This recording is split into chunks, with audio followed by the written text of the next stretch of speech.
Good morning and thank you very much for keeping pace with us here at ONIF TV. This is Serious Matters. Please do share our videos or drop a comment, make them simple and civil. Let us start with the release of Tinubu's academic records from the CSU to Atiku Abubakar. There have been several reactions to the release of the documents of Ashwaju, the president of Nigeria, President Bola Ahmed Tinubu, to Atiku Abubakar last night. And many have begun to continue to say, what is next? What are we going to see next? What is going to happen next? If you recall that one of the lawyers, the lawyer of Tinubu in this case, had said that this document, one of his arguments in court in the US, was that these documents were not relevant in Nigerian courts. In any case, we'll see how things pan out as things unfold now that we have the documents out.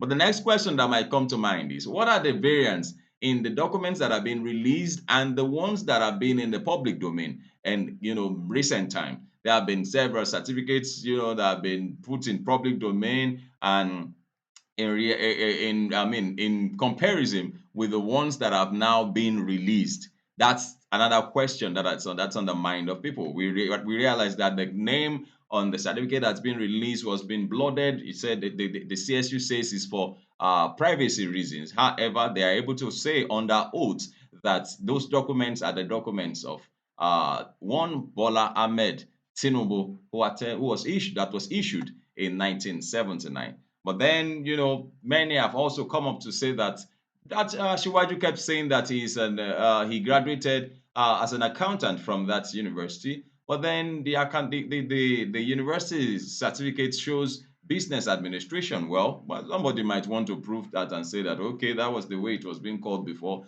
and then what he ended up doing with that certificate was accounting, and work as an auditor at ExxonMobil and all of that. But then let's see how things pan out. I want to pick on a number of reactions to this particular event, because Nigerians, of course, have been following this document, for quite some time. SSN number on the CSU document released to Atiku shows that it belongs to President Bola Tinubu, and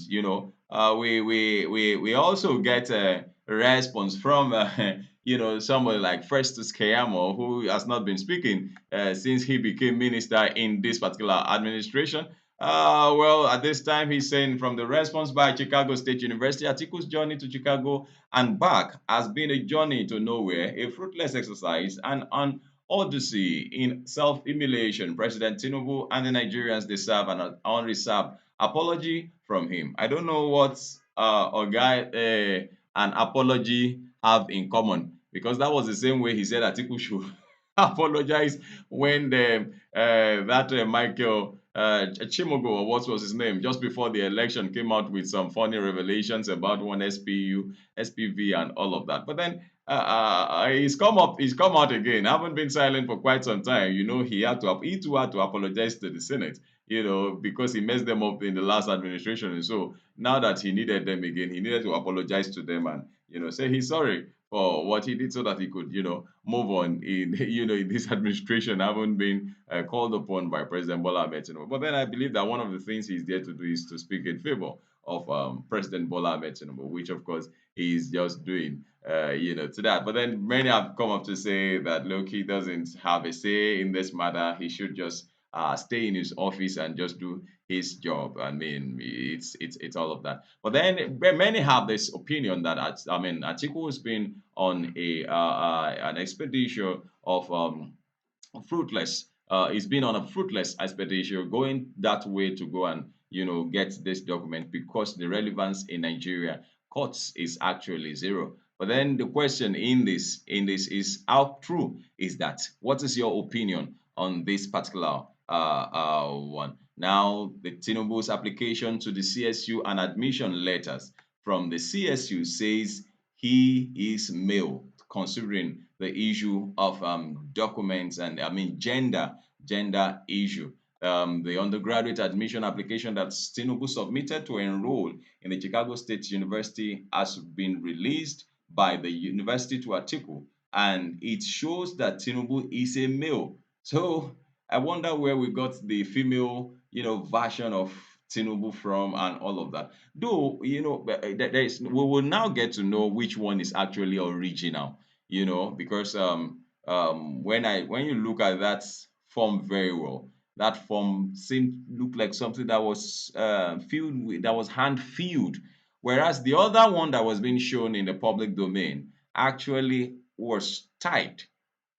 So we'll continue to follow up on this matter and see how things pan out.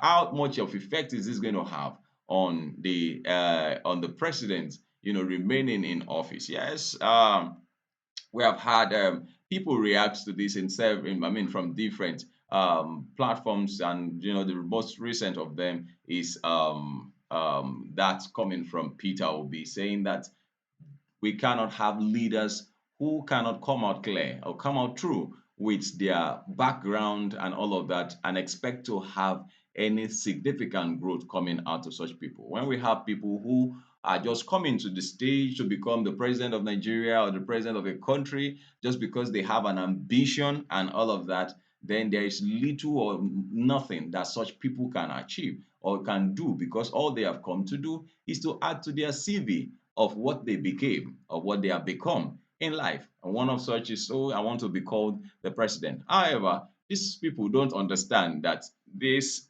period, that period of what I want to be and all of that, has significant effect, a significant, devastating effect on the people that they are, leading and, being lord over, as it were. Considering that prices have not even gone further up.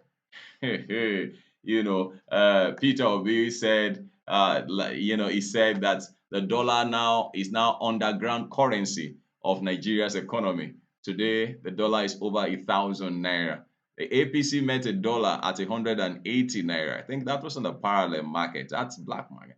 In the parallel market, and I think you could get it for 150 naira CBN price. But then today, what has it become? By the time Buhari was leaving office, it was over 700 naira to $1. And today, in less than 6 months, that Ashiwaju has become president, dollar is over 1,000 naira. This is somebody who has said that he understands the economy, diving into different policies that have further plunged Nigerians into pain and agony, and keep saying that he could get things better, he could do things. His wife even came out to say that our husband is not a magician. Nobody is looking for a magician. Even the Almighty is not a magician. But everybody, even if by the time if you read scriptures very well, the Almighty who created us, who put us here, had plans. He put plans in place. He did not create the man before he created the garden. He created the garden first before creating the man. And so anybody who is going to say that I was called by God or God called me to do must have that kind of mindset. You cannot come out and say subsidy is gone without taking care of palliatives before coming to the stage to say subsidy is gone. You knew how powerful that statement would go. Because the moment that statement was made, suddenly all filling stations just closed automatically, because they didn't know what the market was going to say. And before we know it, we just had 500 naira. And before you know it, in few days' time, we saw 580 naira. And before you know it, we are seeing 620 naira. It is hard and terrible. It's bad. And now the president is coming out to say that they are adding 25,000 naira. They're going to be paying 25,000 naira to low grade workers. I don't know how that affects the state workers anyway, because they said federal government. You understand? So that will be for about 3 months, for about 3 or 6 months. Is that palliative? Is that palliative? People have not been able to go. Some people now sleep in the office. They bathe in the office. They stay there for 5 days so that they can now go home by weekend, because they can't afford transportation. If they do that, then there will be nothing to go home with. There will be nothing to spend.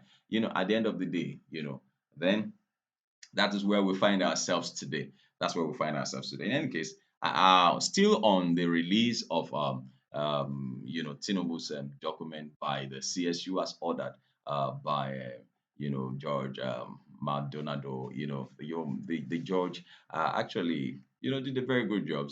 Um, you know Let's see six major findings from the about Tinubu from the CSU documents released. I mean, the document released by the CSU. That the Chicago number one, that Chicago State University's office of the registrar affirmed that Bola Ahmed Tinubu indeed attended the university from 1979 through 1977 through 1979 and was awarded a Bachelor of Science in Business Administration with honors on June 22nd, 1979. That was I mean, that was sworn under to there was the registrar also swore to this under oath. So they knew what they were saying. I mean, that's certain. Now, the number two that we can find from the document is that the certificate, we call it diploma in the US, that Tinubu submitted to INEC is inconsistent with the certificate CSU issued in 1979 and subsequently indicating that Tinubu forged his. In the US, diplomas are mere ceremonial documents that most employers don't ask for. Transcripts directly from universities are the usual ways to verify attendance and graduation. And so there is it doesn't correlate, it doesn't tally, what Tinubu submitted and what the CSU has released now. Somebody said that you must have. Okay, let me say this, and this is coming from Farouk Berogi. He said, "I guess my guess is that in the typical last minute fire brigade approach to things among Nigerian elites, Tinubu didn't plan ahead and didn't have enough time to apply for his replacement diploma from CSU." To meet INEC's deadline and decided to visit Lagos infamous Oluwole for a counterfeit replacement. Number three, the Southwest College transcript that Tinubu used to get admitted to Chicago State University belongs to a female. I had questioned the authenticity of the transcript because of the many errors in it, such as the date and the social security number. We await what CSU has to say about this. I mean, they should be able to show us documents that he used to get admitted into the university. Number three is that nonetheless, this whisper may be difficult to sustain in light of the fact that Tinubu Chicago State University admission letter dated August 23rd, 1977 was addressed to Mr. Tinubu, not Miss Tinubu. Was the female in the transcript from College a clerical error? Or especially because the social security number and the dates were also clerical errors? Or was there a cover up somewhere? You understand? I mean, the admission letter issued by the CSU was issued to a male, whereas the certificate that was, or the result that was used to get admission came from a female. So how come? I mean, are we saying that, I mean, it was an error from the people who issued the certificate, the first certificate in the first place? Well, the Bola Ahmed Tinubu, who applied to Southwest College for an associate degree in 1975, claimed to have attended Government College Lagos and presented a 1970 GCE A-level result with grades E in chemistry and biology and an F in physics. The problem is that Government College Lagos was established in 1974. So there is a chronological conundrum there, which signpost forgery. The college was established in 1974. He presented a 1970 certificate. Number six, and as we round up, that Tinubu tells the world that he was born on March 29, 1952, but the birthday recorded in his CSU transcript says he was born on March 29, 1954, 2 years after. Well, the space for birthday in the Southwest College transcript he submitted to CSU is blank. So is the record of his secondary school education. Well, these facts added to my previous suspicion that the transcript was probably fake. That means if he was born in 1954, it means he was 14 years old when he graduated from the high school. Or if he was born in 1952, that means he was 50 was 16 years. And so, uh, Tinubu's last name was misspelled in a few of the CSU documents. I thought the Tobe misspelling in his final graduation record was bad enough until I saw Tinubu. In one of the documents, Bubu remember is Buhari's nickname amongst a vast wash of Nigerians. Make of that's what you will. Well, this is still serious matters here at Onip TV. Like I said, those few thoughts came from Farouk Kwekori Gay, and of course, who would want to explore your own input on this? Let's know what your opinions are on this particular one. This is still serious matters here at Onip TV. My name is Abraham. I'll look forward to reading from you, and of course, dropping my own comments or in response to your opinions. Thank you very much for watching. This is still serious matters at Onip TV.